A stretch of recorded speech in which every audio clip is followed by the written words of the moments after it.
La evidencia de que el Espíritu Santo está obrando en nuestra vida es la transformación del carácter, la transformación de la conducta, la transformación de los sentimientos, de los pensamientos, de las intenciones. Todo eso es evidencia que el Espíritu Santo está en mí. ¿Vale? No hay otra evidencia en la Escritura, salvo, ¿no es cierto?, que sea muy evidente el ministerio, la operación del Espíritu, ¿verdad?, mediante un don. ¿Ok? Digo esto porque se ha acostumbrado hoy en día a decir de que si tú no tienes cierto don, entonces no tienes el Espíritu Santo, no has sido bautizado en el Espíritu Santo. Eso es un mensaje antibíblico, no tiene base bíblica. ¿Vale? Repito, la evidencia de que el Espíritu Santo está obrando en mi vida es cuando mi vida está siendo transformada. ¿Vale? Ok. Vamos entonces a repasar Gálatas capítulo 2. Gálatas capítulo 2, versículo 1. Habíamos hablado de que el apóstol Pablo...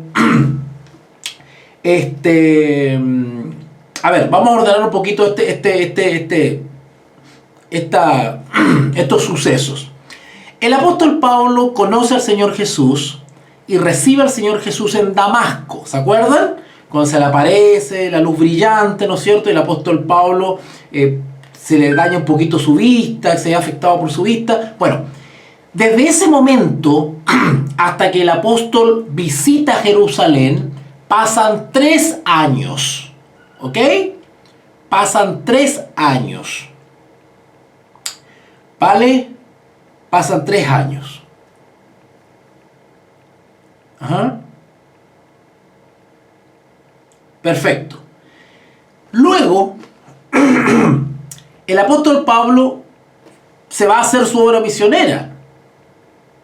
Y luego de 14 años dice, si ustedes ven el versículo 1, Gálatas 2:1, dice, después, pasados 14 años, subí otra vez a Jerusalén. Ahora fue acompañadito, fue con Bernabé y llevando también conmigo a Tito, dice. ¿Ok? Ahora, estos 14 años hay dudas si los contamos desde que Pablo se encontró con el Señor Jesús en Damasco o desde su primera visita a Jerusalén. No hay evidencia de eso. No tenemos información de eso. Vuelvo a repetir. El apóstol Pablo se encuentra con el Señor Jesús en Damasco. Pasan 3 años y recién va a Jerusalén. Y ahí es cuando se encuentra con Pedro. Y está 15 días con Pedro compartiendo. Eso lo podemos ver en Gálatas 1. Gálatas 1, versículo 17. Gálatas 1, 17. Ni subí a Jerusalén a los que eran apóstoles antes que yo, sino que fui a Arabia. ¿Verdad? Una vez que el Señor Jesús se encuentra Pablo se encuentra con Jesús en Damasco, Pablo empieza todo un retiro.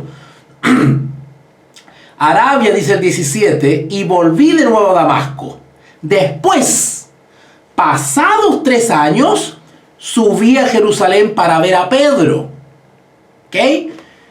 Pablo se encuentra con Jesús en Damasco, pasan 3 años y recién se encuentra con Pedro en Jerusalén. Son 3 años ahí. ¿Vale?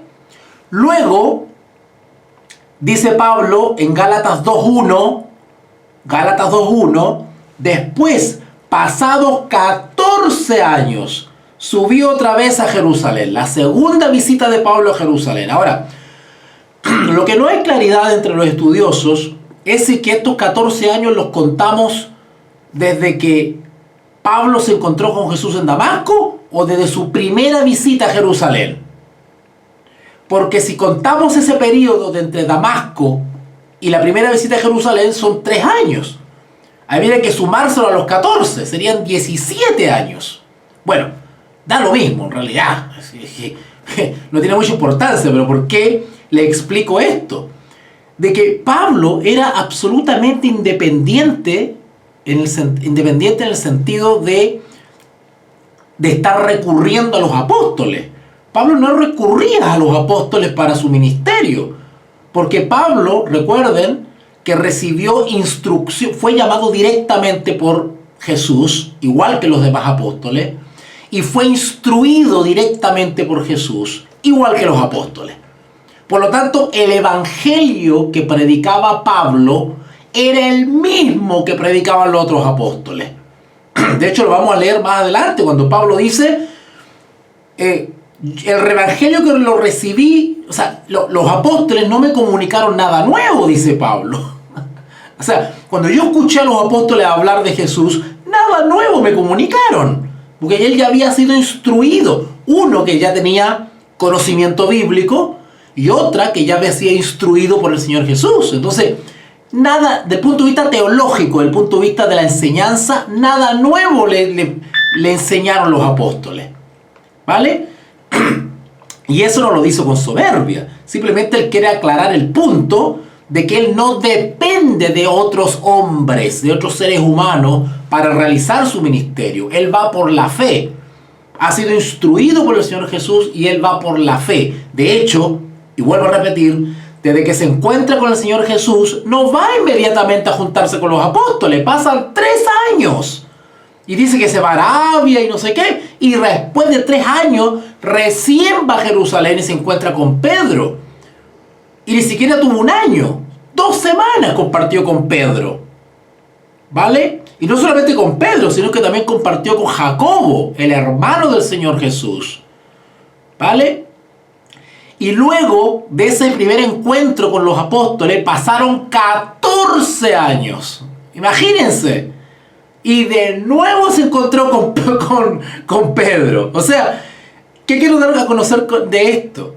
De que cuando nosotros recibimos la palabra de Dios y nosotros tenemos las convicciones claras respecto al Evangelio de Jesucristo, nosotros no dependemos de otro ser humano para creer o no creer, u obedecer o no obedecer. Claro, es rico y es sano la convivencia, la sociabilidad con otros creyentes, claro que sí, pero yo no dependo de otros seres humanos, de los dirigentes, ¿no es cierto?, para desarrollar mi fe. ¿Ok? ¿Es sano convivir con los demás? Sí. ¿Es sano congregarse con los demás? Sí. Pero mi fe no depende del resto. No depende del colectivo, de la comunidad, de la asociación. No depende de la asociación con otros hermanos. Yo fácilmente podría vivir mi fe solo. ¿Vale? Quiero aclarar eso.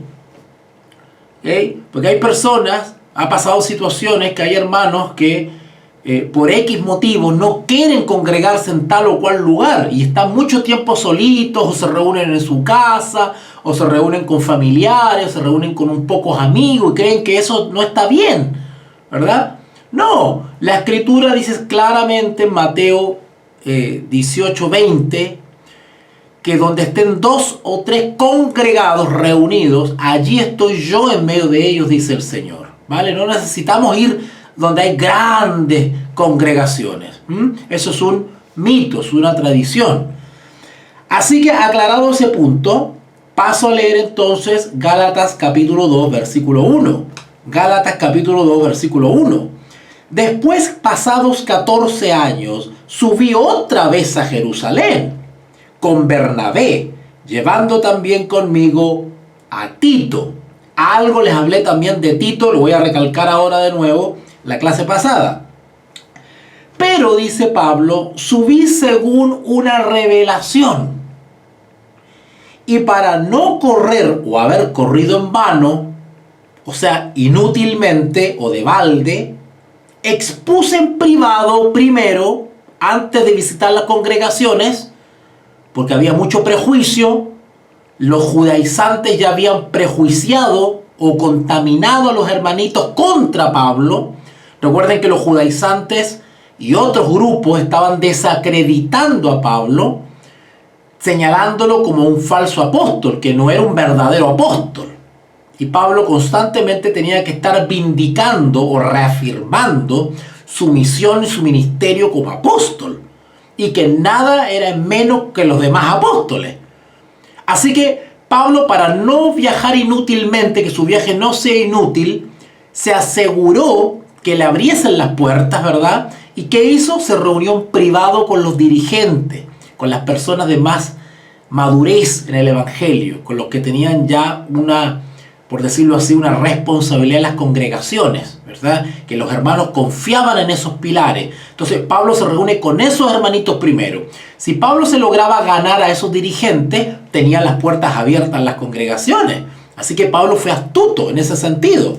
Por eso que el versículo 2 dice, y para no correr o haber corrido en vano, expuse en privado a los que tenían cierta reputación el evangelio que predico entre los gentiles. ¿Okay? Y luego el versículo 3 dice, mas ni aun Tito, que estaba conmigo, con todo y ser griego, fue obligado a circuncidarse. Es decir, era tanta la influencia que habían ejercido los judaizantes en las iglesitas de Galacia,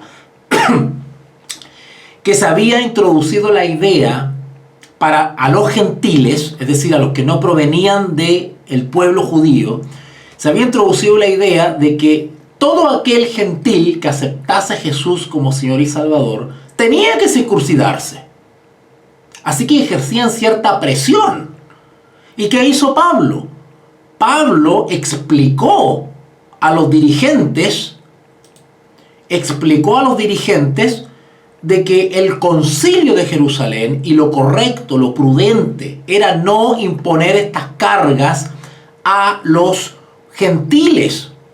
Si ustedes van a Hechos de los Apóstoles, ustedes se van a dar cuenta que hay un concilio que es donde ellos acuerdan no imponer este tipo de normas o prácticas a los gentiles que pasaban a ser parte de la iglesia. Por lo tanto, mal estaría que la gente de Galacia presionase a Pablo para circuncidarse a Tito. ¿Qué pasa con Tito? Tito era gentil. ¿Y se acuerdan que lo comparé con Timoteo? Timoteo era un caso especial porque Timoteo era de papá griego y mamá judía. Así que desde el punto de vista estratégico, claro, tenía parte de judío y parte de gentil. Y para poder entrar en algunos territorios o no ver perjudicado el ministerio, pues se optó estratégicamente, ¿verdad?, pues de ceder a la circuncisión. Y por eso que Pablo circuncidó a Timoteo. Pero fue un tema estratégico. No es porque la circuncisión tuviese algún valor del punto de vista espiritual.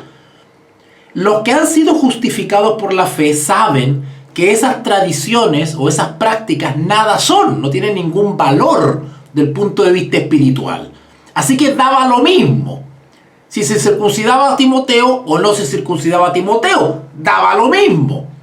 Desde el punto de vista estratégico, desde el punto de vista de la difusión del evangelio, bueno, convenía circuncidarse, ya da lo mismo. El asunto es que se abran las puertas del evangelio.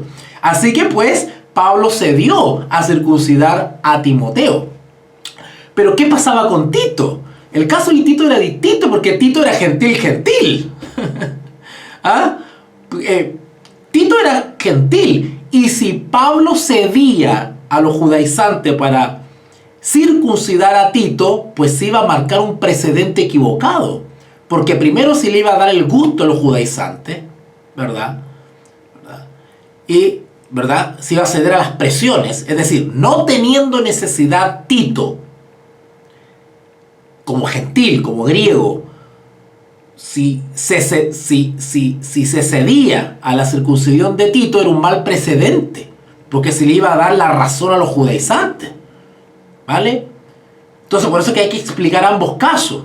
No había necesidad de circuncidar a Tito, pero sí fue estratégicamente aconsejable circuncidar a Timoteo.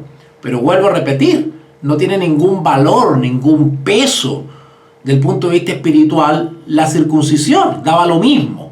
Y entre circuncidar y no circuncidar a Timoteo, se optó por circuncidarlo, pero por un tema estratégico. ¿Vale? Y en el caso de Tito, no era aconsejable ceder a los judaizantes. ¿Por qué? Porque se iba a marcar un mal precedente, porque justamente lo que Pablo venía a amonestar era el mensaje judaizante, de que todo gentil tenía que circuncidarse como requisito, como mérito, ¿verdad? Como obra de justicia. Y eso iba a perjudicar la labor de difusión de la justificación por la fe. Porque entonces ya no es por la fe, sino que es por las obras. La expresión justificación por las obras tiene que ver con confiar en la adquisición de mérito por medio del cumplimiento de ciertas normas. También se conoce como legalismo, ¿verdad? Se cree, ¿no es cierto?, en una falsa fe, una falsa justificación de que mientras más obras o realizando ciertos actos, quedo justificado, ¿verdad? Por lo tanto, ya no confío en la sangre de Cristo por la fe, sino que confío en mi capacidad de realizar ciertas obras y cumplirlas, ¿verdad? Entonces, lo que estaban difundiendo los judaizantes era justamente eso, una justificación por las obras, que era requisito realizar cierta obra. ¿Cuál obra? El rito de la circuncisión para recién estar en norma o en justicia, ¿verdad? Y eso atentaba directamente contra la justificación por la fe, porque la salvación era por la fe, no por el cumplimiento de ciertas normas, ¿vale? Así que el versículo 3 nos dice, estoy en Gálatas 2:3, mas ni aun Tito, que estaba conmigo, con todo y ser griego, fue obligado a circuncidarse. Pablo, al reunirse con los dirigentes de las iglesias de Galacia, los dirigentes comprendieron que no era necesario circuncidar a Tito y apoyaron a Pablo. Así que ahí Pablo se ganó un punto, por decirlo así, ¿vale? Dando un buen ejemplo. Versículo 4. Y esto, a pesar de los falsos hermanos introducidos a escondidas. Nota cómo Pablo describe a los judaizantes. Les dice falsos hermanos, introducidos a escondidas. ¿Qué quiere decir esto de escondidas? A escondidas quiere decir simulando. En buen chileno diríamos haciéndose los tontitos, haciéndose los que aquí no pasa nada. Pero en el fondo comienzan a deslizar entre la congregación ciertas ideas. ¿No es cierto? Eso quiere decir que cuando entran a escondidas, quiere decir que entran furtivamente. Entran sin despertar sospechas. Pasan desapercibidos, pero vienen con una intención que es la de difundir ciertas ideas que son contrarias al Evangelio.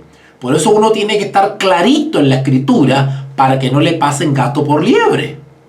Así que el versículo 4 dice, y esto a pesar de los falsos hermanos, es decir, los dirigentes de Galacia no cedieron a la presión de los judaizantes o falsos hermanos.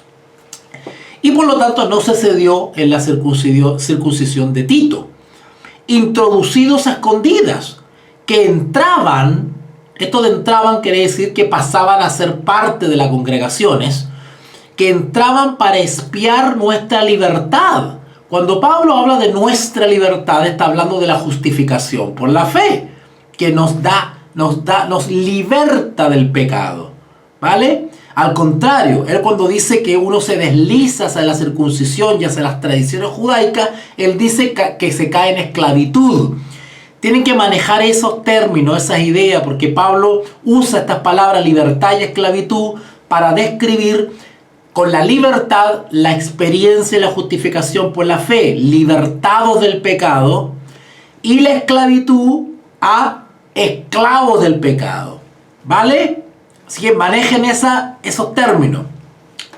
Así que dice que la libertad que tenemos en Cristo Jesús. para reducirnos a esclavitud. Pablo consideraba que volver a la justificación por las obras o justicia propia o justificación por la ley, cuando dice la ley se refiere a la ley ceremonial, a la ley de las ceremoniales judaicos, ritos y ceremoniales. Pablo decía que volver atrás a esas prácticas era caer en esclavitud y abandonar la justificación por la fe, que es la que nos da libertad. ¿Ok? Yo espero que ese punto esté claro. Versículo 5. Para reducirnos a esclavitud a los que ni por un momento accedimos. ¿Ah? No se cedió a los judaizantes. No se les dio terreno, ¿vale? Recuerden que se puede cortar la transmisión. Repetimos el proceso. Esperan 10 segundos. Yo le mando otra vez un link al grupo de WhatsApp, ¿vale? Ok. Versículo 5. A los cuales ni por un momento cedimos a someternos para que la verdad del Evangelio, o sea, la justificación por la fe, permaneciese con nosotros, con vosotros. Pero, versículo 6, de los que tenían reputación, cuando Pablo dice de los que tenían reputación, se está refiriendo a los apóstoles. Los que tenían reputación quiere decir los que eran conocidos en las iglesias como los, entre comillas, fundadores o pilares, ¿no es cierto? Aquellos que fueron llamados directamente por el Señor Jesús. Esos eran los que tenían reputación, ¿verdad? Eran respetables, eso quiere decir reputación, que tenían cierta fama, cierto prestigio, cierta reputación, ¿verdad? Pero de los que tenían cierta reputación de ser algo, y entre paréntesis comenta Pablo, lo que hayan sido en otro tiempo, nada me importa. ¿Se dan cuenta? Esto suena un poquito despectivo, pero ojo, Pablo no está siendo despectivo. Pablo lo que en el fondo está diciendo con esto, de lo que hayan sido en otro tiempo, nada me importa. Pablo está diciendo que simplemente él no depende, no se basa en la reputación de ciertos seres humanos. Él es esclavo de Jesucristo. Él no se debe a Pedro, no se debe a Juan, no se debe a Jacobo, por más reputación que tengan. Se respeta, por supuesto. Pero la última palabra no la tienen ellos, la tiene el Evangelio de Jesucristo. Eso quiere dar a entender Pablo con estas expresiones. Lo que hayan sido en otro tiempo, nada me importa. Dios no hace acepción de personas. No es más importante Pablo no es más importante o tiene más autoridad Pedro, Jacobo que Pablo. Eso no es así, ¿vale? Algunos de ellos se puede destacar o no en ciertos ministerios, pero no lo hace más o menos que yo, no lo hace mejor o menos que yo, porque Dios no hace acepción, no hace diferencia en ese sentido, diferencia discriminatoria o de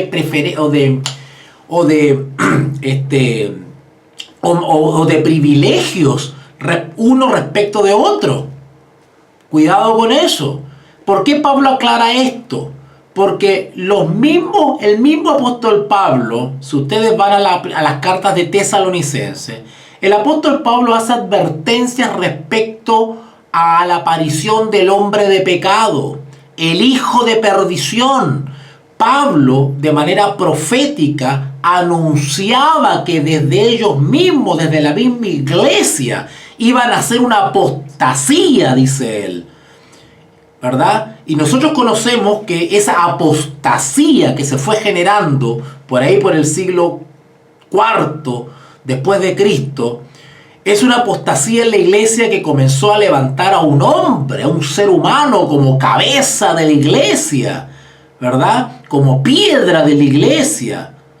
Y que a esa cabeza de la iglesia se le iba a llamar Padre, o Santo Padre, o Sumo Pontífice, ¿cierto? Como fundador, y que esa persona, ese ser humano, se iba a arrogar los atributos de Cristo y se iba a enseñar que Pedro era el fundador de la iglesia.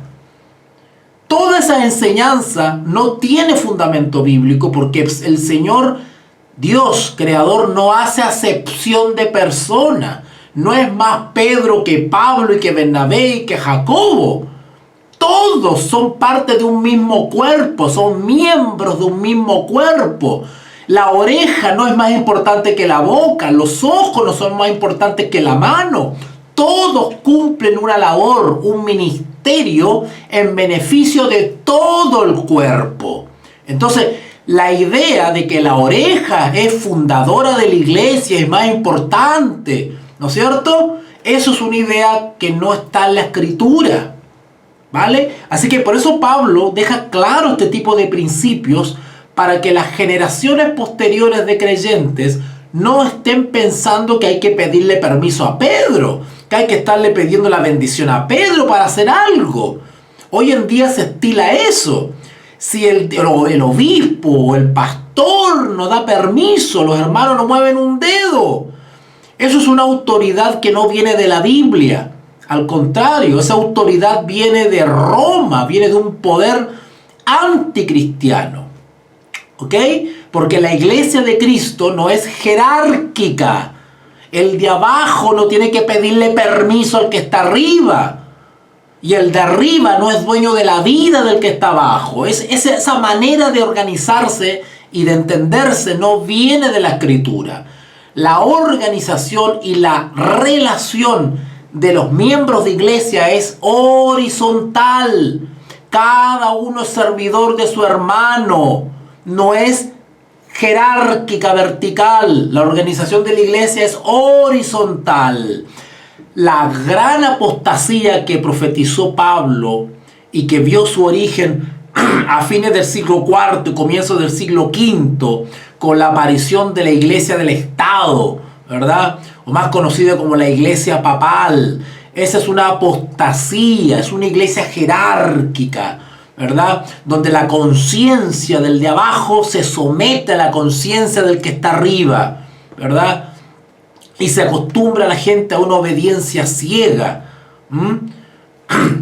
Bueno, estos principios maravillosos enseñados por el apóstol Pablo están acá en Gálatas 2:6. Gálatas 2:6.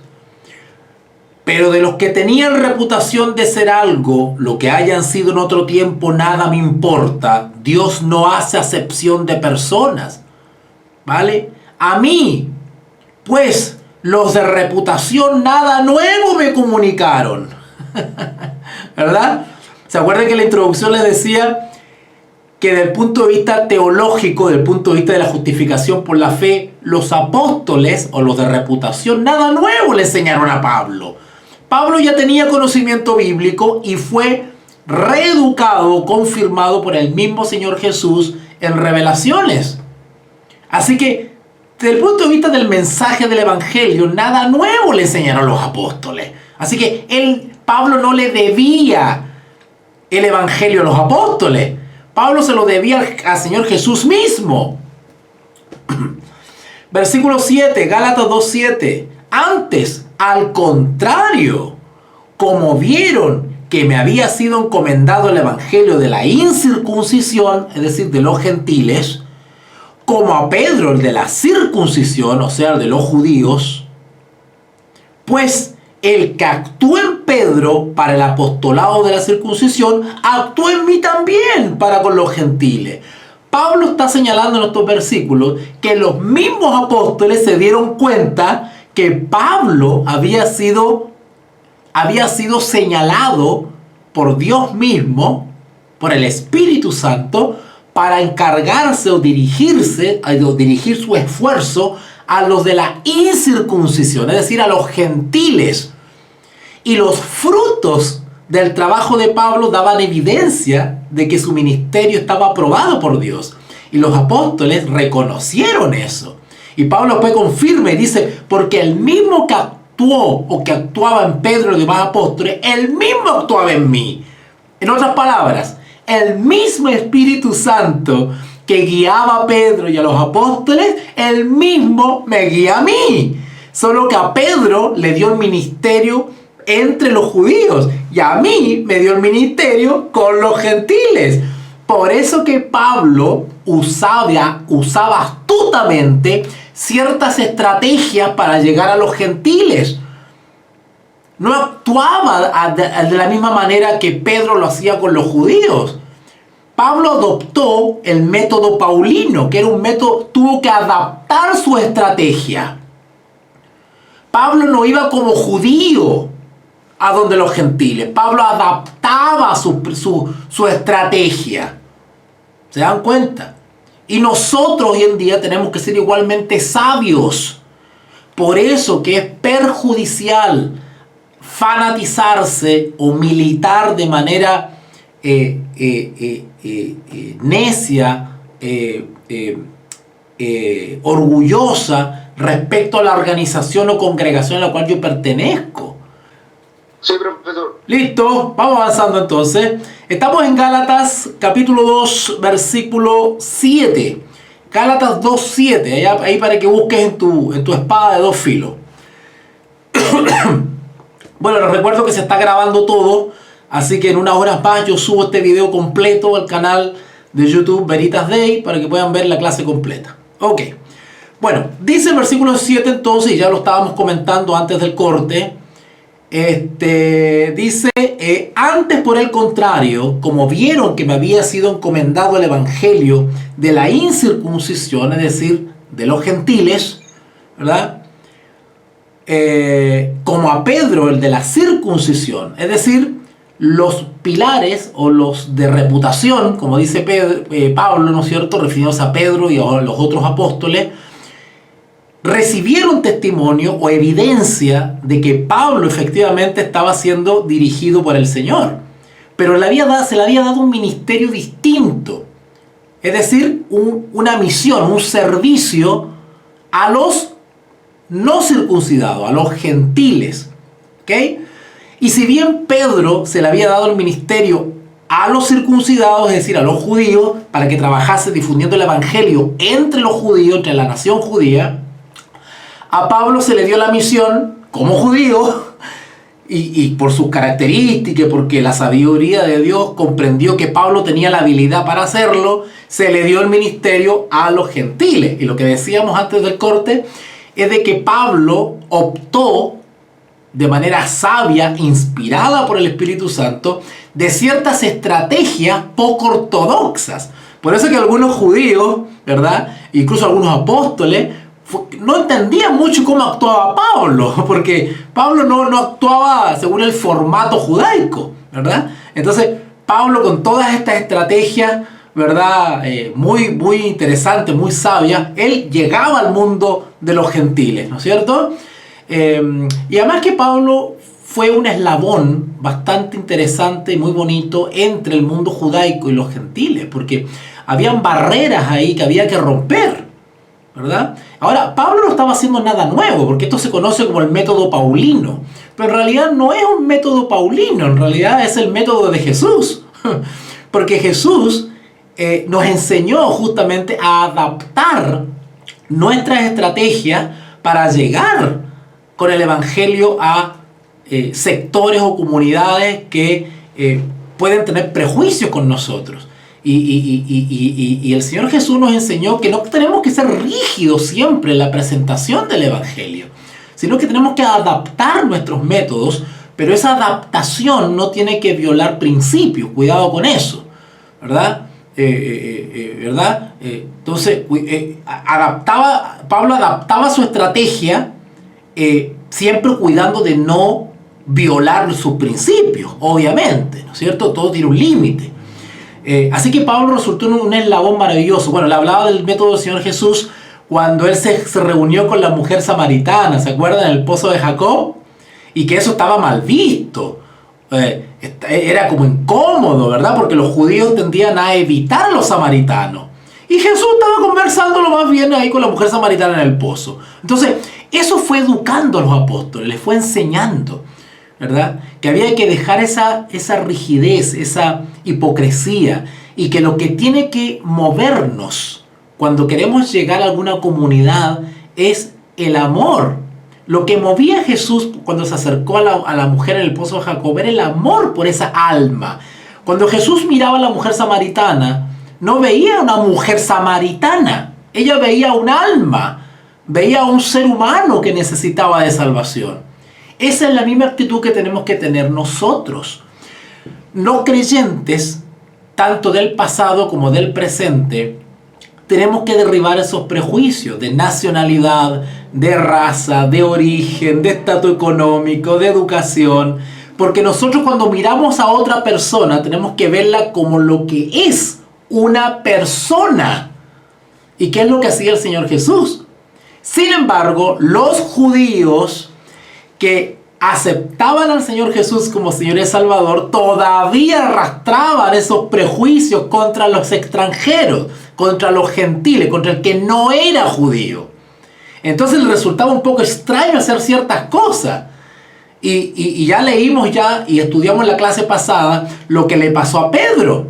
Pedro comenzó a fingir, a comportarse de una manera con los gentiles, pero cuando llegaron los judíos cambió su conducta.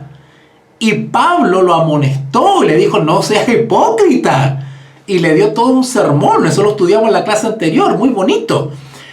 Yo le voy a decir una cosa para extrapolarlo al presente. A veces nosotros caemos en eso mismo también. Yo les he dicho de que el peor error, el peor favor que les hacemos a la causa del Evangelio es ser prejuiciosos respecto a otro hermano en Cristo, incluso. Ni siquiera estoy hablando de un no creyente, de otro creyente en Cristo, igual que yo, pero como pertenece a otra congregación, con otro pastor, con otro nombre, ¿no es cierto? Ya hay cierto prejuicio.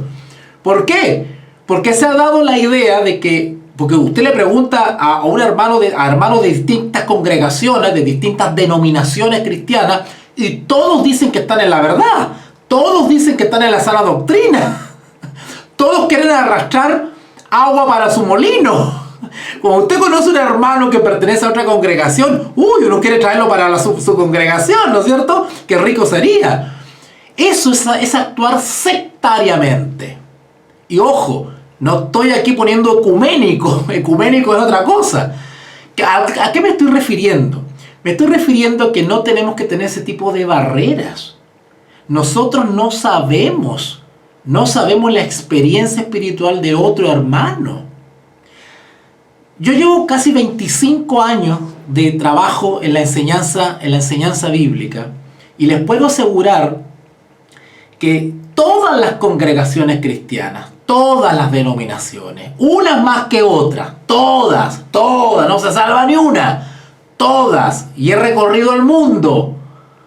Y he hecho clase tanto en hogares como en organizaciones cristianas y me han invitado y todo.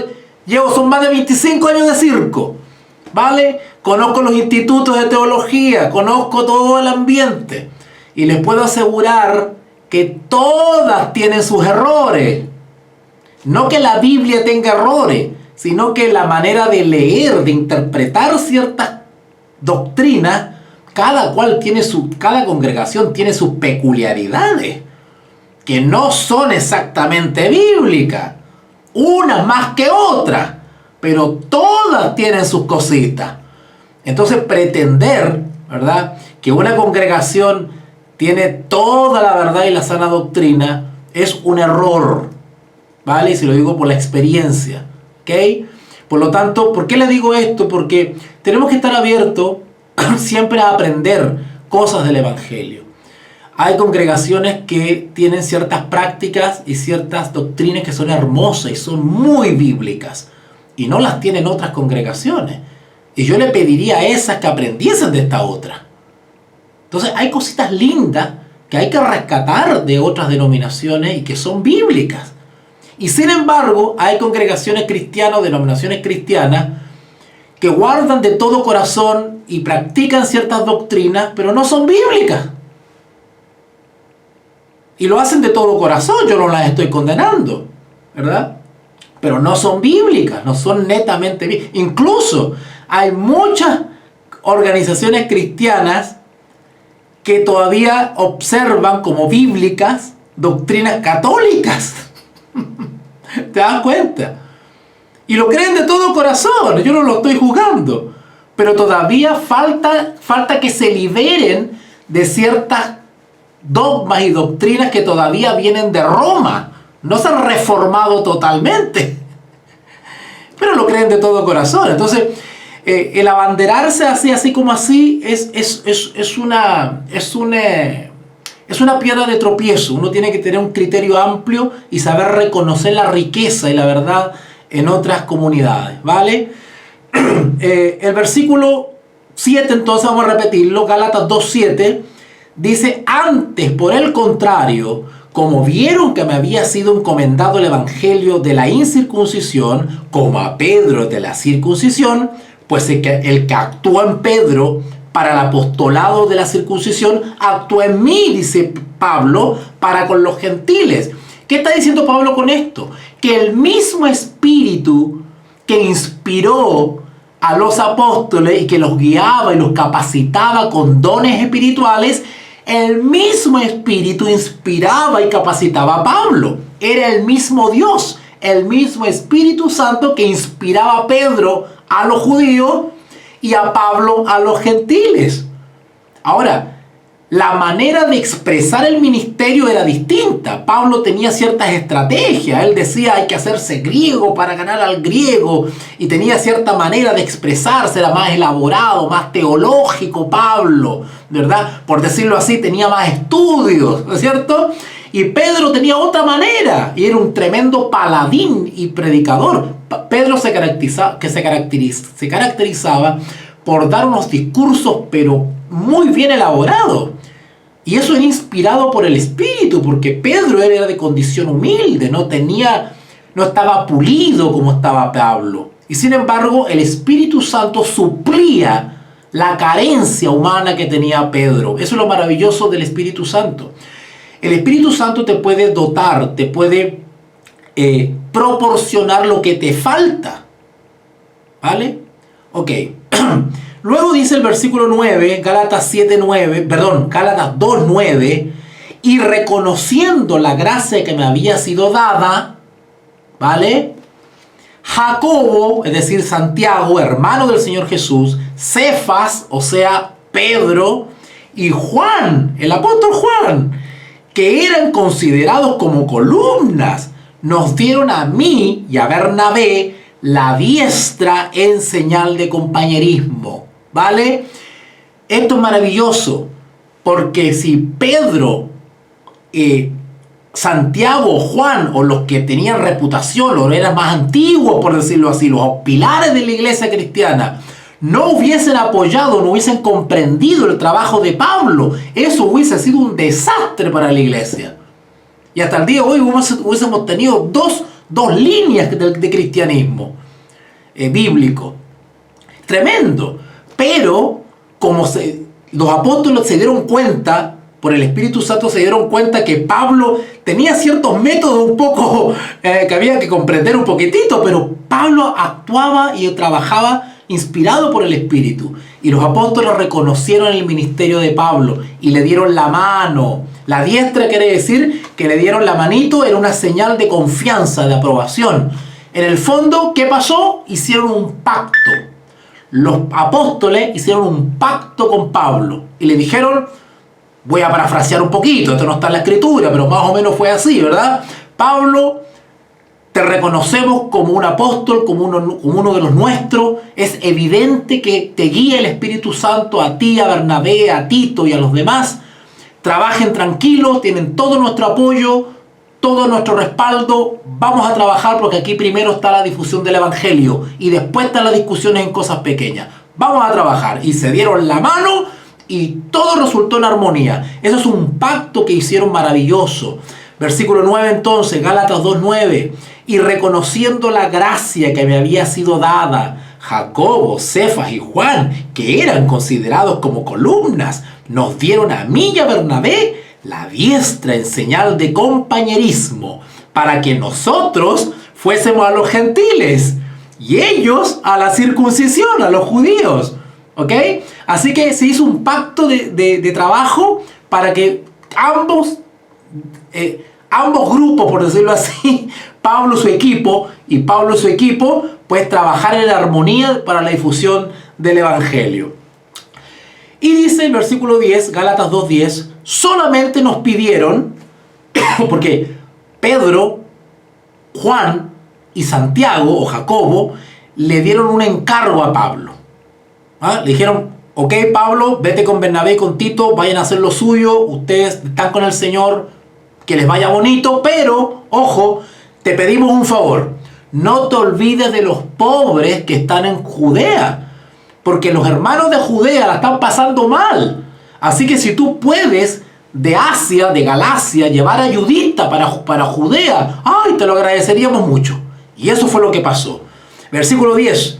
Solamente nos pidieron que nos acordásemos de los pobres, lo cual también procuré con diligencia hacer. Bueno, no voy a repasar esos textos bíblicos, pero hay muchos textos bíblicos donde justamente se describe cómo Pablo le encargaba incluso a los romanos, a la iglesia de Roma, a los corintios. Pablo le pidió ayuda, que enviaran encomiendas, ¿verdad? Por decirlo así, bueno, hoy día diríamos encomienda, pero eran encarguitos, ¿no es cierto? Bultitos con comida, con cositas que se enviaban mediante hermanos misioneros que enviaban a Judea, porque las iglesias de Judea no solamente estaban siendo perseguidas por los judíos, sino que también estaban pasando por una especie de hambruna. Había un problema fuerte de hambre en Judea y las iglesitas del Señor lo estaban pasando mal. Y eso fue también una manera de unión entre los gentiles y los judíos, para que entendiesen de una vez por todas que ya no había diferencia del punto de vista espiritual, ya no había diferencia de nacionalidad, ni de raza, ni de origen, que todos eran justificados por la fe en Cristo Jesús. Todos tenían un Señor, un Espíritu, un Padre. Había una iglesia y que no había que hacer diferencias por la nacionalidad, por la raza, por el origen, que por eso que los hermanos de origen gentil tenían que ser amables y considerados y solícitos para con sus hermanos de origen judío, porque ambos eran cristianos, ambos eran creyentes en Jesús, así que no había diferencia. Jesús era el eslabón que unía a ambos pueblos. Por eso que Pablo dice en algunas cartas, y de ambos pueblos Dios hizo uno, dice, ¿verdad? Y por eso que en el Evangelio de San Juan, allá por el capítulo, no me acuerdo, pero por ahí, ¿se acuerdan ustedes cuando Pablo dice, perdón, San Juan dice que hay un solo rebaño? Hay un solo rebaño, hay una sola iglesia, ¿ok? Un solo bautismo, un solo Señor. Pablo pone énfasis en eso, ¿vale? Pero lamentablemente en este tiempo todavía estaban abiertas esas separaciones y había que empezar a diluirlas de a poco. Y todos estos gestos de misericordia que los hermanitos de gentiles ayudaban a los judíos, todo eso fue derribando los prejuicios, ¿vale? Y es lo que tiene que suceder hoy día.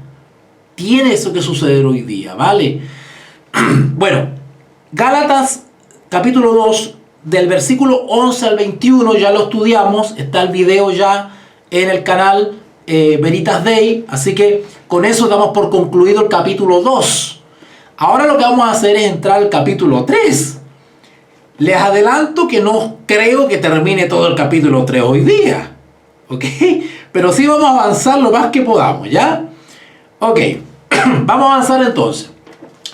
Saludos a Oriana y a Gina que están ahí bien instaladas. ¿Ah? Hola. Bien cómodas ahí las chicas. Muy bien. Ok. Vamos entonces con Gálatas capítulo 3. Esto se viene bueno. Porque todos los que repasaron Romanos se les va a recordar lo que estudiamos ahí. Porque Pablo acá empieza a defender justamente la justificación por la fe. Les recuerdo el contexto. Las iglesitas de Galacia, sobre todo del sur de Galacia, estaban siendo molestadas por hermanos en Cristo, pero que todavía arrastraban prejuicios respecto a los gentiles. Y estos hermanitos en Cristo, de origen judío, que se conocieron después como los judaizantes, ¿por qué judaizantes? Porque insistían en que los hermanitos gentiles tenían que observar ritos judaicos. Por eso se le llamaba los judaizantes. O sea, en vez de cristianizar, estaban judaizando. En vez de difundir el evangelio de Jesucristo, estaban difundiendo el judaísmo, ¿verdad? ¿Y qué cosas estaban diciendo estos judaizantes, estos hermanitos judaizantes? Estos hermanitos judaizantes decían que para estar en plena justificación había que observar ciertas ceremonias judías. O sea, hay una parte del evangelio que no entendieron y todavía ellos decían que había que celebrar ciertas fiestas judaicas, ritos ceremoniales, incluso la circuncisión. O sea, ellos no entendían que las fiestas judaicas eran un tipo, eran un símbolo, eran un conjunto de prácticas religiosas que apuntaban simbólicamente al Mesías. Y que una vez llegado el Mesías, esos ritos quedaban abolidos, quedaban caducos. Porque se cumplió justamente el símbolo, se hizo real. Vino el Cordero de Dios que quita el pecado del mundo. Entonces ya no había que matar corderito, ya no había que sacrificar animalitos, porque el símbolo se hizo realidad en la persona de Jesús. Y la sangre de Jesús basta para la remisión de los pecados, ¿no es cierto?, de todas las generaciones de creyentes que aceptan a Jesús como el Cordero de Dios que quita el pecado del mundo. Pero los judaizantes hay una parte que no entendieron y seguían ellos promocionando eso. ¿Qué hicieron los judaizantes con las iglesitas de Galacia? Comenzaron a zarandearlas, que se llaman, comenzaron a confundirlas, comenzaron a hacerlas tambalear de su fundamento, que era la justificación por la fe. Ahora, Pablo amonesta en este sentido, esto es una introducción al capítulo 3, ¿vale?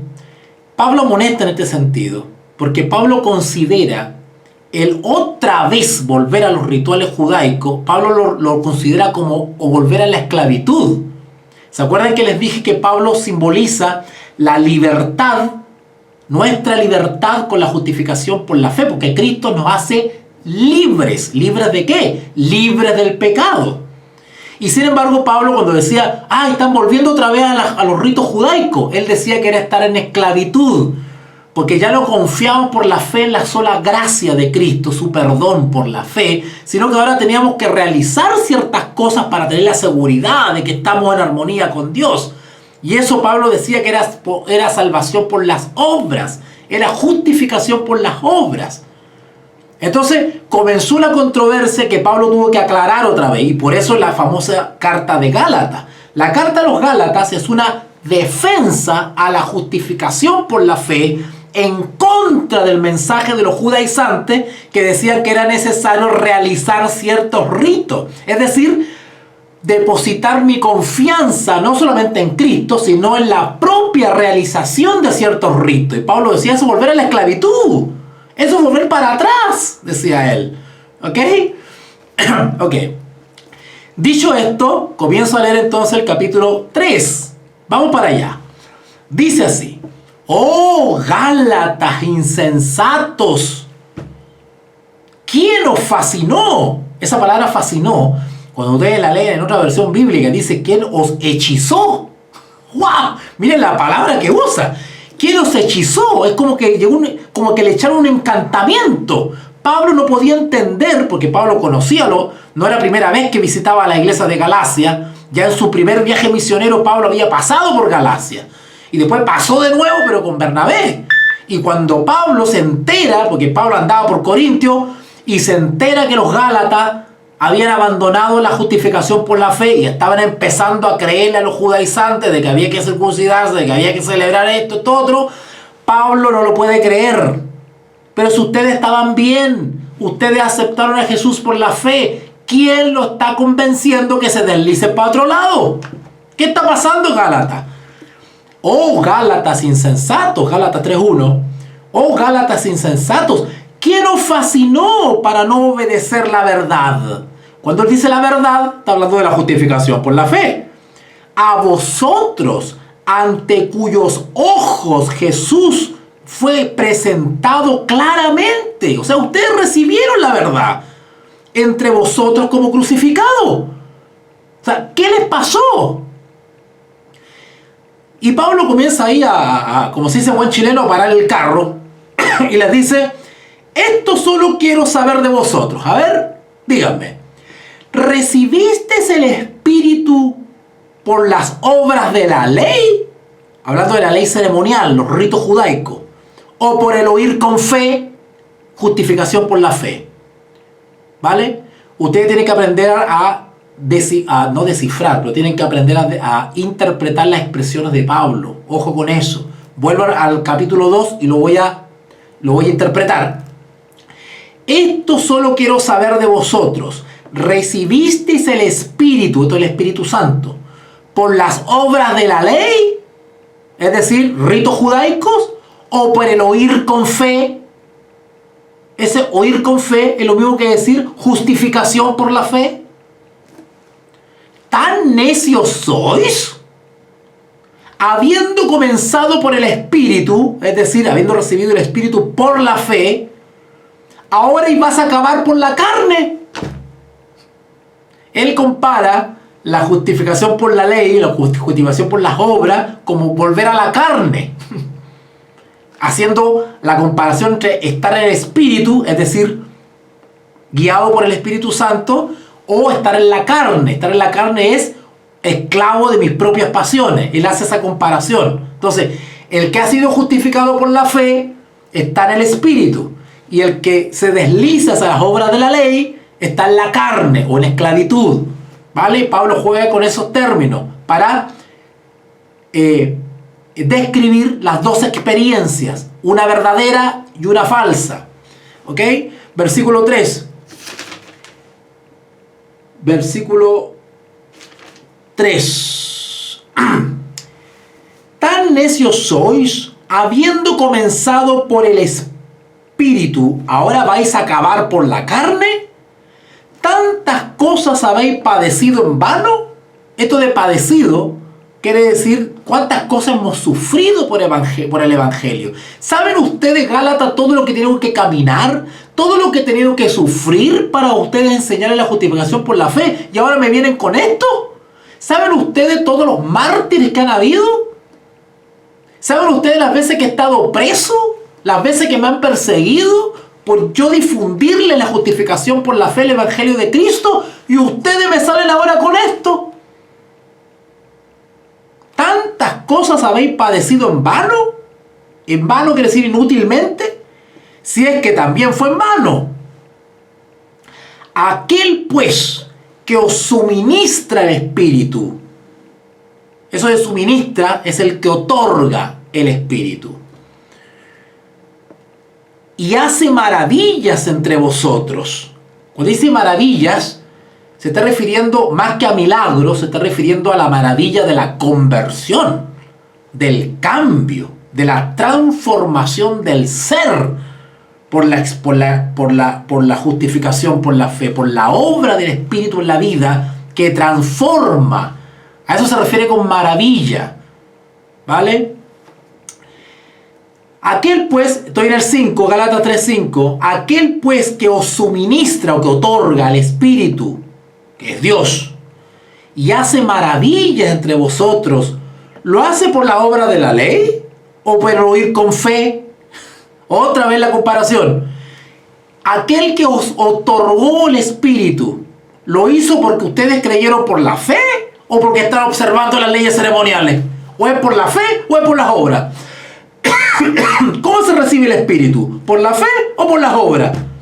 Pablo lo está poniendo contra la pared a los Gálatas y lo está poniendo entre blanco y negro. O es una o es otra, pues.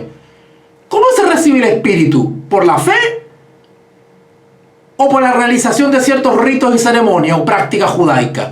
Explíquenme. De hecho, hay un versículo súper claro, que no lo puedo encontrar ahora, donde Pablo efectivamente dice claramente que el Espíritu se recibe por la fe. A ver si lo puedo encontrar acá. Era un versículo hermoso que tenía, pero se me perdió ahora, pero ya lo voy a encontrar y se lo voy a leer. ¿No es Gálatas 3:24? Gálatas 3:24. No. Es un texto donde clarito Pablo dice que el Espíritu se recibe por la fe. Pero se me perdió, pero ya lo voy a encontrar ya. Ya. Bueno, sigamos. Y Pablo, chicos, acuérdense que puede cortar la transmisión. Esperan 10 segundos y van a WhatsApp para que les envío el link para que entren, ¿vale? O entran por el mismo link que había posteado anteriormente, por si acaso se corta. Porque me dice que se va a cortar en 10 minutos. Ya, sigamos. Y Pablo, otra vez, tiene que comenzar a argumentar a favor de la justificación por la fe. Y comienza, como buen profesor, Pablo comienza a irse para atrás en la historia. Y comienza otra vez a dar el fundamento a los Gálatas para que otra vez entiendan. ¿Ok? Y dice Gálatas 3.6. Gálatas 3.6. Vamos a cortar aquí esto. Ya, ahora sí. Así Abraham, mira dónde se va Pablo. Pablo se tiene que ir a Abraham para poder explicarle de nuevo a los Gálatas que es por la fe el asunto. Así Abraham creyó a Dios y le fue contado. Esa palabra contado quiere decir que le fue acreditado, imputado. Le fue contado por justicia. Abraham fue justificado por la fe, porque creyó.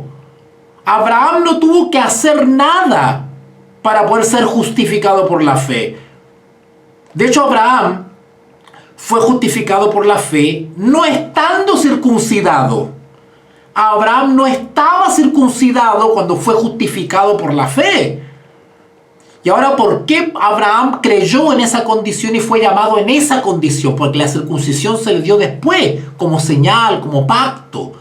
Pero Abraham fue justificado por la fe, se le imputó justicia, no estando circuncidado. Y eso demuestra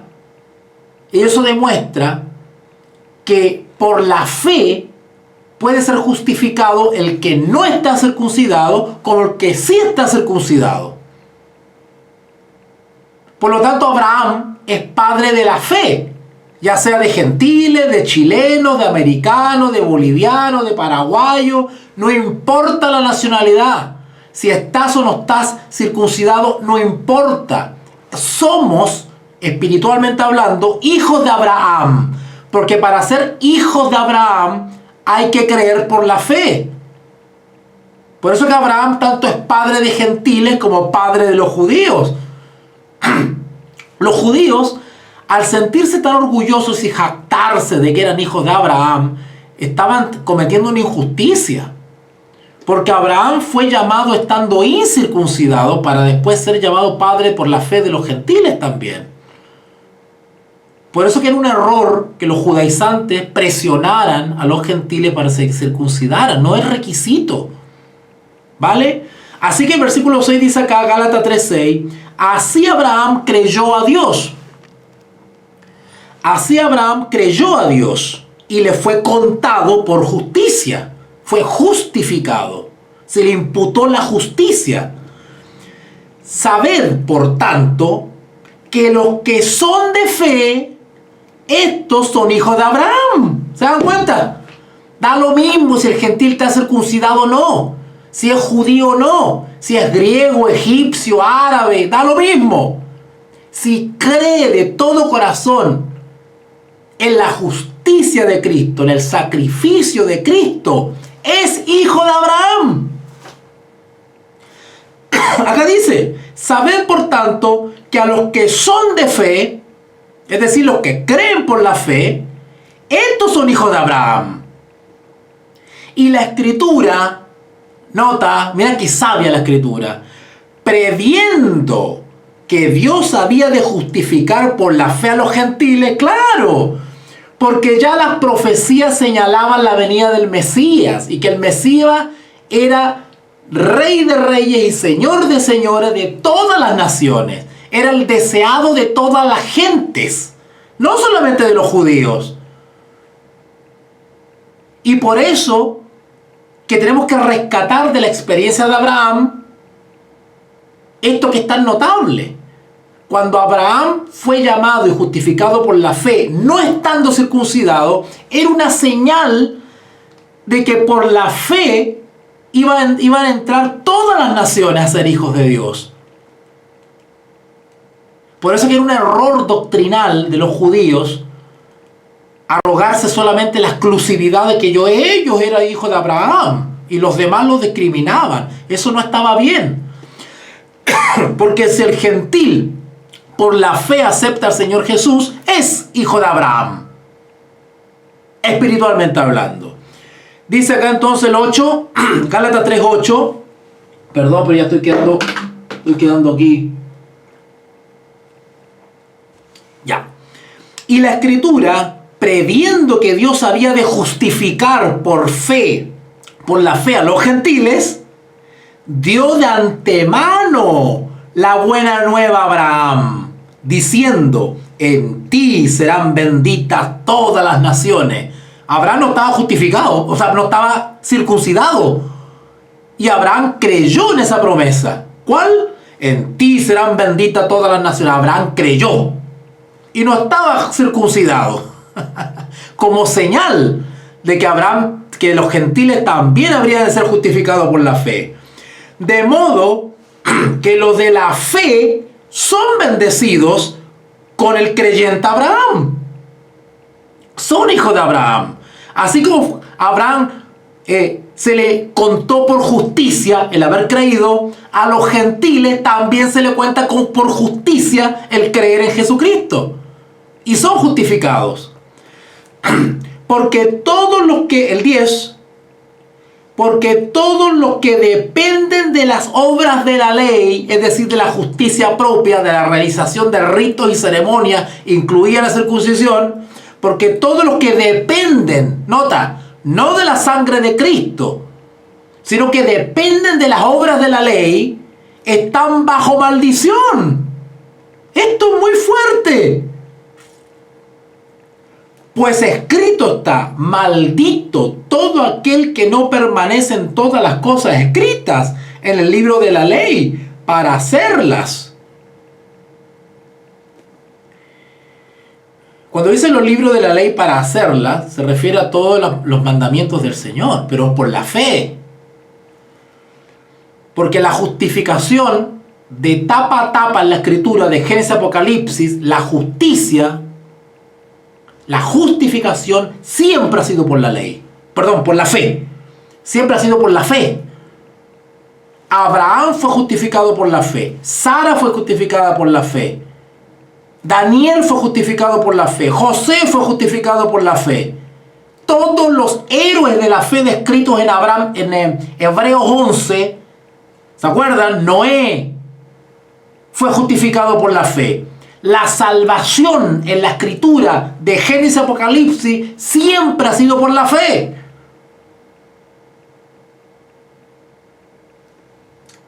Versículo 11, Gálatas 3:11.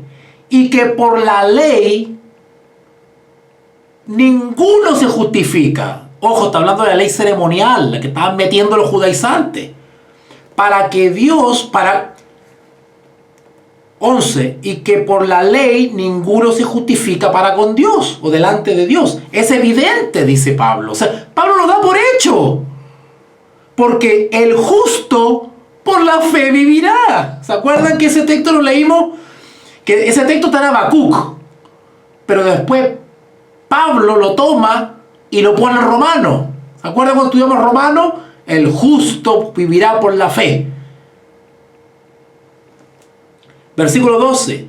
Y la ley no es de fe.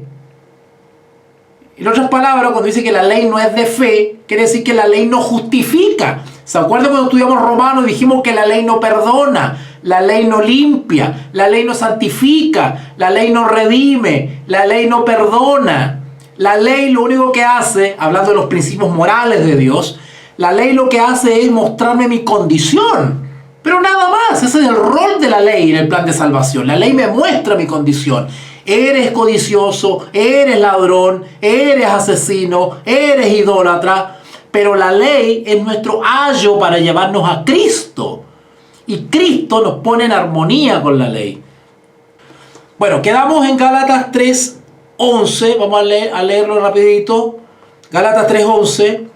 Y que por la ley ninguno se justifica.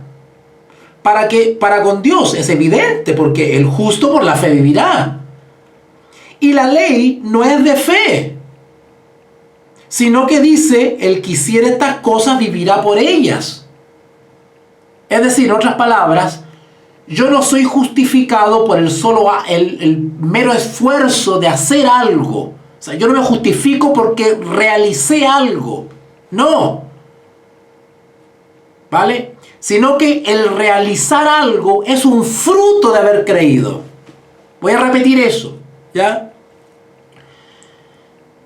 Cuando tú tienes la idea de que porque hiciste esto otro, o porque tengo que hacer esto otro, con la idea que eso te pone en armonía con Dios, o eso te trae paz a tu conciencia, estás en un camino un poquito equivocado. Por eso quiere decir que tú estás con la idea que tienes que hacer ciertas cosas para estar en armonía con Dios. Y eso no es así. Yo cuando realizo algo, ya sea un acto de justicia, un acto benéfico, un apoyo, una obra de bien, o actúo correctamente, o soy honesto, o soy íntegro en ciertas transacciones, cuando yo hago eso, lo hago de manera espontánea, porque es mi deber, porque es mi manera de obrar, porque creo en Cristo. Yo he creído primero, he aceptado los principios del Evangelio y lo he asimilado de tal manera que a mí me sale natural actuar de buena manera. ¿Vale? No estoy preocupado constantemente de estar haciendo obras de justicia como para estar bien con Dios. No. Yo vivo mi vida normal y común, corriente, tranquilamente, basando mi conducta, que ya ha sido ha asimilado los principios de Dios. Yo actúo así porque así tiene que actuar un hijo de Dios normalmente, ya está. ¿Vale? Entonces dice acá el 12, y la ley no es de fe, sino que dice, el que hiciere estas cosas vivirá por ellas. ¿Vale? Cristo nos redimió de la maldición de la ley, hecho por nosotros maldición, porque está escrito, maldito todo el que es colgado en un madero. Ay, Señor, parece que Pablo se nos está enredando acá. ¿Qué quiere decir esto del 13 cuando dice, Cristo nos redimió de la maldición de la ley? ¿Qué quiere decir esto? Vaya por favor a Gálatas capítulo 4. Vamos a adelantarnos un poquitito. Gálatas capítulo 4, versículo 4 y 5. ¿A qué se refiere Pablo con estas expresiones que suenan tan feitas? Gálatas capítulo 4, versículo 4. Pero cuando vino el cumplimiento del tiempo, eso quiere decir la época en que vino el Mesías, Dios envió a su Hijo, nacido de mujer, María, y nacido bajo la ley. ¿Qué quiere decir que Jesús nació bajo la ley? ¿Qué quiere decir eso? Que Cristo vino bajo el sistema ceremonial, bajo el sistema judaico. Eso es bajo la ley. Es decir, que vino bajo el régimen de la ley. Cuando Cristo vino, estaba en pleno funcionamiento y práctica los rituales judaicos. Cristo vino, o sea, el mismo Cristo era el símbolo cumplido, realizado de todos los ceremoniales. Pero Él se vino a revelar. Así que cuando Cristo vino bajo el régimen de las ceremoniales. Todavía se estaban celebrando las ceremonias. Cuando Cristo empezó su ministerio, todavía se estaban matando corderitos. Todavía se estaban matando animalitos. Todavía se estaban realizando ritos. Todavía se estaba celebrando la Pascua. Recuerden que la Pascua tenía el recordativo de la salida del pueblo judío, del pueblo de Israel de Egipto. ¿Se acuerdan? La liberación del pueblo de Israel de Egipto, que era símbolo de la liberación del pecado, ¿verdad?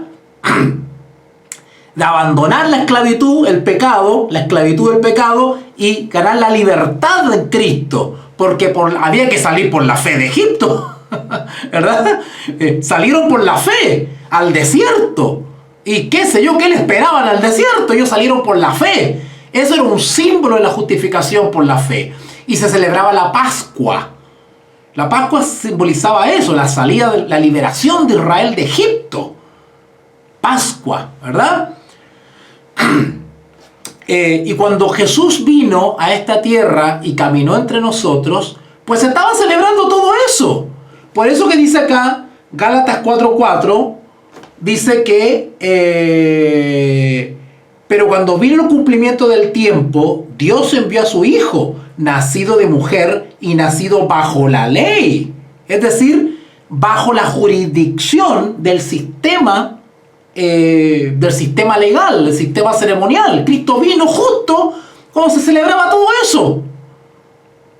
¿Qué sucedió? Cuando Cristo comienza a revelar su carácter y su ministerio, Cristo es crucificado. Desde ese comienzo, todos estos símbolos que eran las fiestas ceremoniales, las fiestas judaicas, cobran otra significación. ¿Vale? Ya no se celebra la salida de Israel de Egipto. Ahora se celebra la cena del Señor. ¿Verdad? ¿Ok? Por eso que el Señor Jesús dice, haced esto en memoria mía. Cuando uno celebra la cena del Señor, ¿verdad? O lo se conoce como la Santa Cena, uno está celebrando, está haciendo memoria del ministerio, el sacrificio, los sufrimientos, el ministerio de Cristo. La cena del Señor simboliza, es la instancia para recordar el ministerio y el sacrificio de Cristo. Por eso que la cena del Señor uno asume una actitud de recordatorio, ¿no es cierto?, de solemnidad, porque uno recuerda. Porque el mismo Señor Jesús dice hacer esto en memoria mía, dice, ¿verdad? Entonces, cada vez que nosotros comemos el pancito, bebemos el vino o hacemos el rito del lavado de pies, nosotros recordamos al Maestro, porque Él lo hizo. O sea, nosotros no celebramos la salida de Israel de Egipto. Nosotros ahora celebramos la cena del Señor, ¿verdad? O lo que se conoce como todo lo que tiene con el nuevo pacto, ¿verdad? Entonces, ese viejo pacto de los rituales, de los símbolos, queda atrás. Y los judaizantes andaban dándole vuelta a eso de nuevo. Sigo leyendo Gálatas 4:4. Perdón, Gálatas 4:5 ahora. Gálatas 4:5. Para que redimiese a los que estaban bajo la ley. Para eso vino Cristo, bajo la jurisdicción de la ley, ¿no es cierto? La ley ceremonial, vino Cristo, pero ¿para qué vino? Versículo 5. Para que redimiese. La palabra redimir quiere decir rescatar, salvar. Vino para salvar a los que estaban bajo la ley.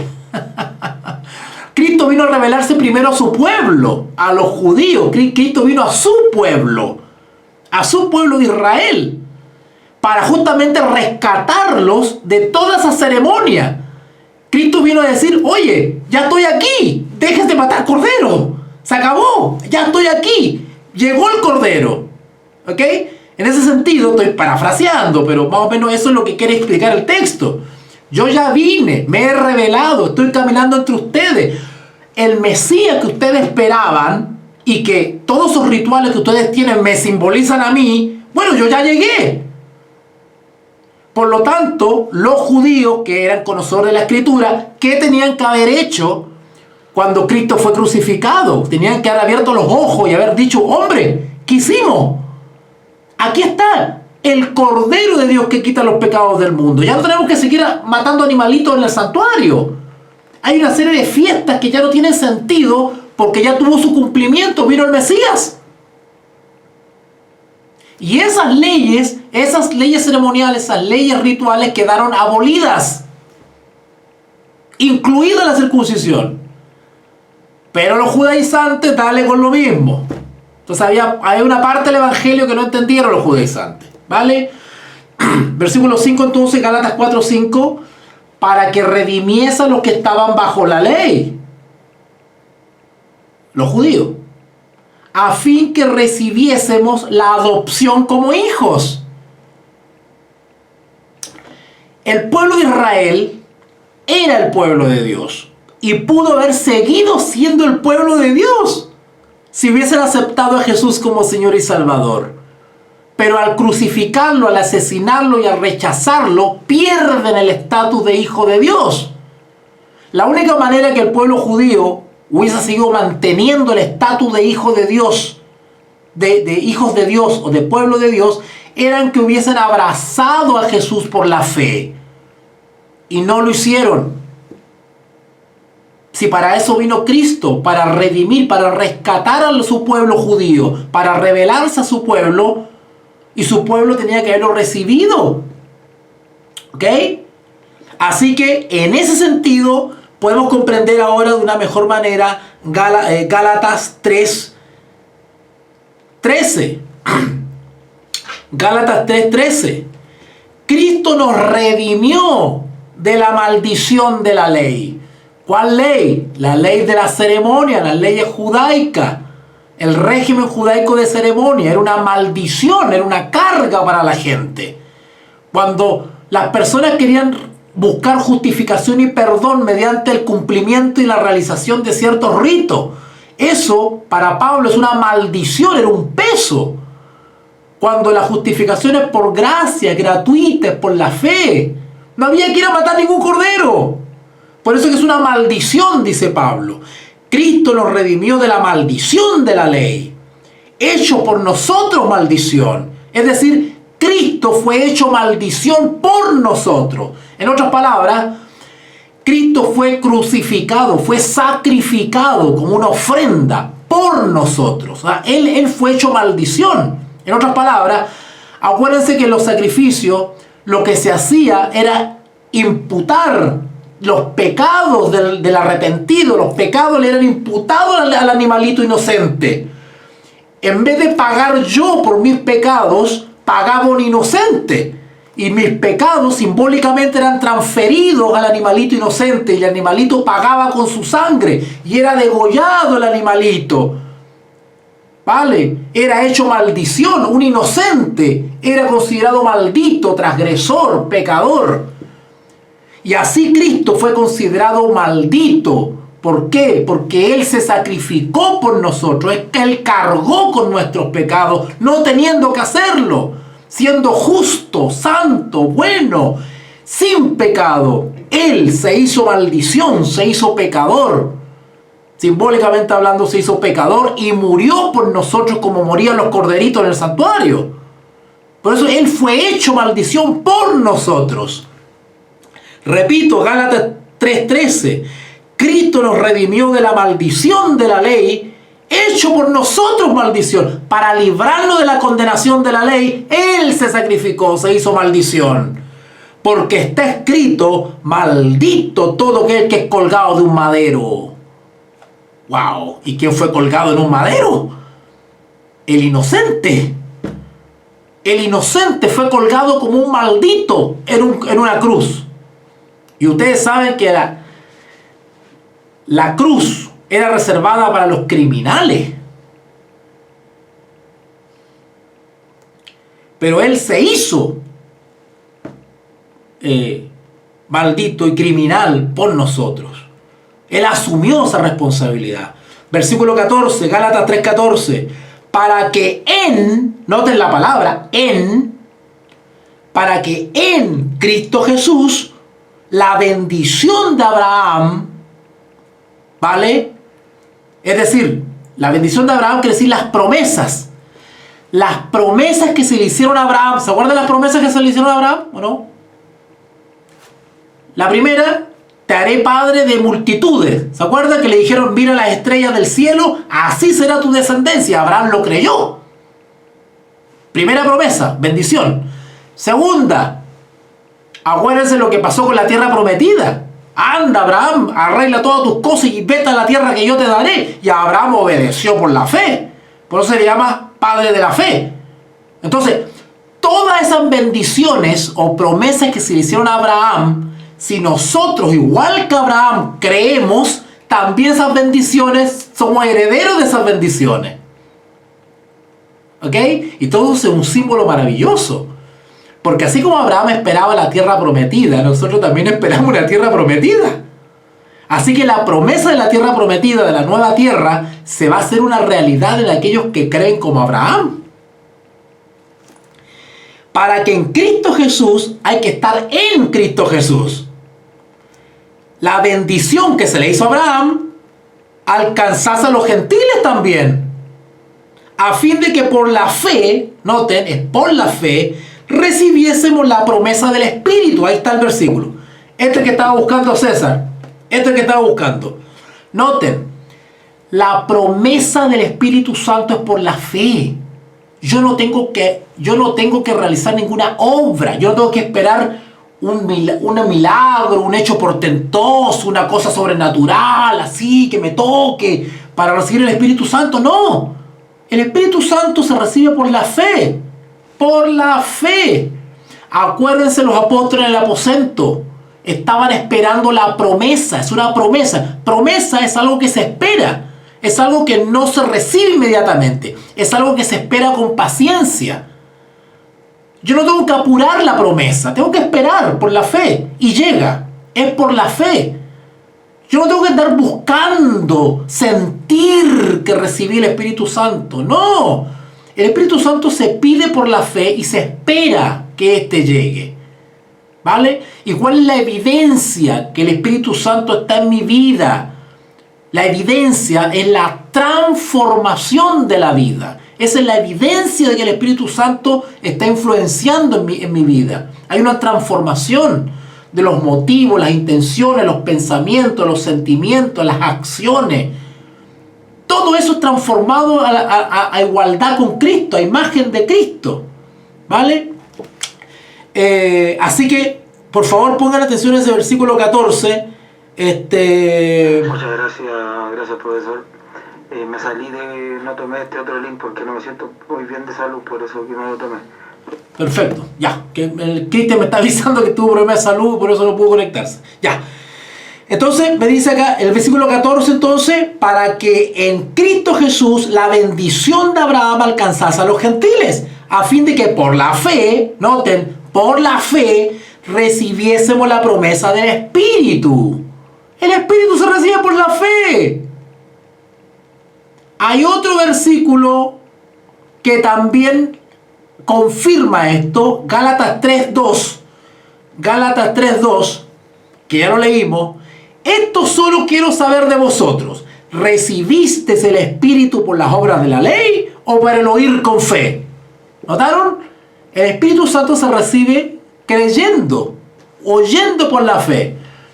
Se nos ha prometido que nos será otorgado el Espíritu Santo. El Señor Jesús, allá en San Juan 14, Él dice: yo rogaré al Padre para que os envíe el Consolador. Nosotros tenemos que creerlo. Tenemos que pedirle al Padre en el nombre de Jesús que envíe el Consolador para que nos ayude. ¿Nos ayude en qué? ¿En ganarnos la lotería? No, que nos ayude a transformar nuestra vida. Eso es lo que hay que pedir al Espíritu, que transforme nuestra vida. Y ojalá nos use como instrumento.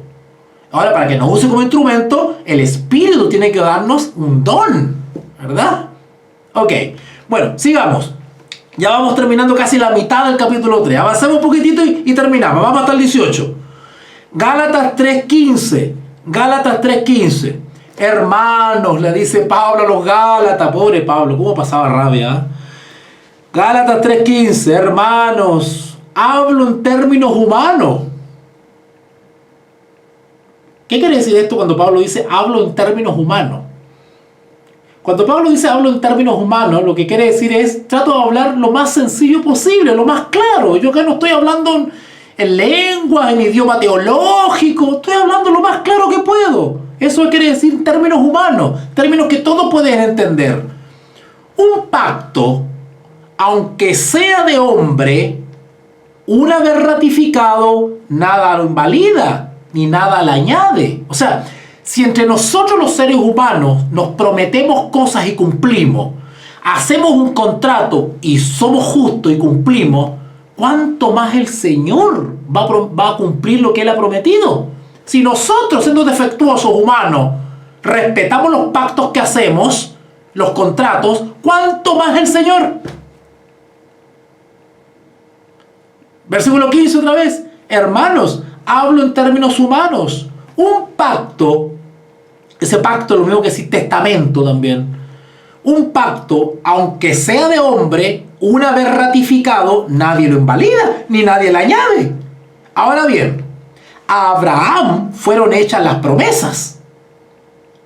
Y a su simiente, o sea, a su descendencia. No dice a las simientes, como si hablase de muchos, sino como de uno.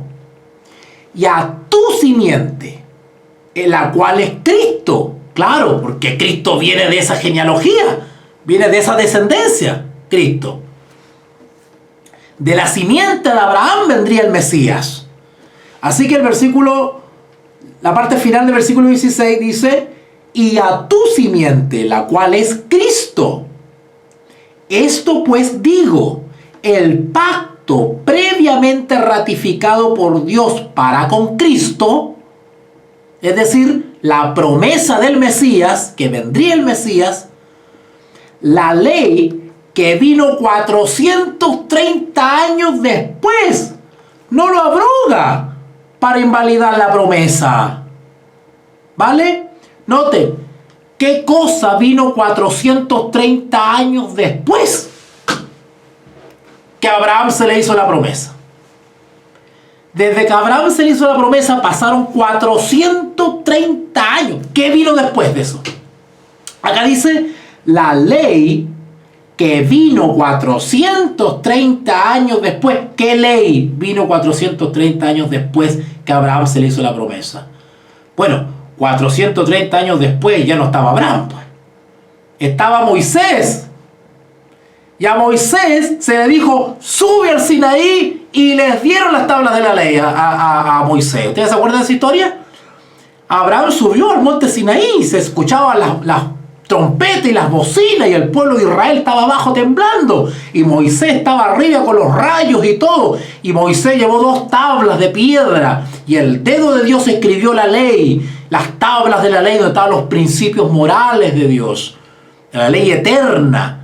Ahora fue puesta en piedra, por escrito, para que el pueblo de Israel las poseyese, ¿verdad? Así que dice acá, esto pues digo, Gálatas 3:17, esto pues digo, el pacto previamente ratificado por Dios para con Cristo, la promesa del Mesías, la ley que vino 430 años después, no la abroga. O sea, no porque a Moisés se le dieron las leyes de los 10 mandamientos, quiere decir que ya hay que perder la fe en el Mesías. Si la promesa ya está dada, el Mesías viene, va a venir sí o sí el Mesías, es una promesa. Y no porque se introdujo la ley, quiere decir ahora que la ley invalida la fe en el Mesías que ha de venir. La salvación sí, y la justificación sigue siendo por la fe, aunque haya sido introducida la ley.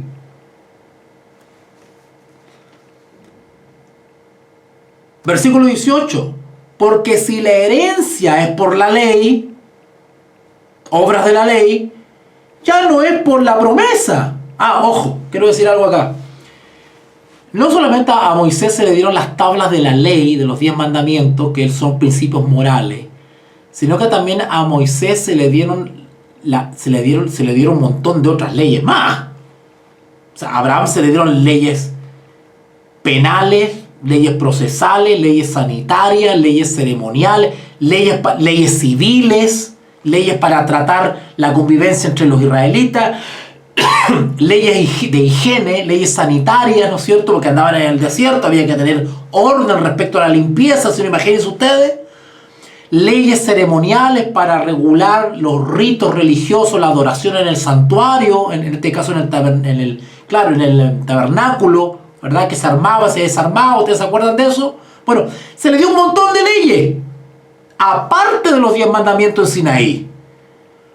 Pero esas leyes que fueron introducidas no invalidan la promesa dada a Abraham de que vendría un Mesías. La fe siempre fue en el Mesías por venir. La justificación fue por la fe en Cristo. Y no porque se introdujo la ley o las leyes, quiere decir que ahora la salvación y la justificación es por las leyes. Eso no es así. ¿Vale? O sea, no queda invalidada la promesa de Cristo, de la justificación por la fe en Cristo, porque se introdujo la ley. Cuidado con eso. Las leyes cumplieron su labor, que era regular y ordenar al pueblo de Israel. Y muchas de esas leyes eran símbolos del Mesías que había de venir. ¿Vale? Así que el versículo 18 dice: porque si la herencia, eso de herencia quiere decir las promesas dadas a Abraham, por ejemplo. Si la herencia es por la ley, es decir, la justificación es por la ley, ya no es por la promesa entonces. La promesa hace referencia a la promesa del Mesías, por Cristo. Pero Dios la concedió a Abraham mediante la promesa. ¿Ok? Por la fe en las promesas. Es decir, la justificación de Abraham, la justificación por la fe, o que se le haya contado justicia a Abraham, fue porque Abraham creyó, fue por la fe. Y fue dada a Abraham las promesas por la fe, estando en la incircuncisión. Abraham no estaba circuncidado cuando fue justificado por la fe y se le dieron las promesas. Sin embargo, Abraham siguió caminando por la fe su vida. Solo que del punto de vista externo, del punto de vista práctico, a Abraham se introdujo la circuncisión como una señal, como un hito, como un símbolo que marcaba, ¿no es cierto?, al creyente. Era una marca, ¿vale? Era un sello distintivo del creyente por la fe. Pero la justificación no era por estar o no estar circuncidado. La justificación y la justicia eran por creer, era por la fe. ¿Ok? Luego se introdujo la circuncisión y el resto de las leyes, pero la justificación por la fe nunca ha sido por las leyes ni por la circuncisión, siempre ha sido por la fe. ¿Ok? Eso es lo que quiere explicar Pablo en estos textos. ¿Vale? Entonces, y con esto finalizo. Si se dan cuenta, Pablo tiene otra vez que meterse en esto de la justificación por la fe, porque los Gálatas se estaban alejando.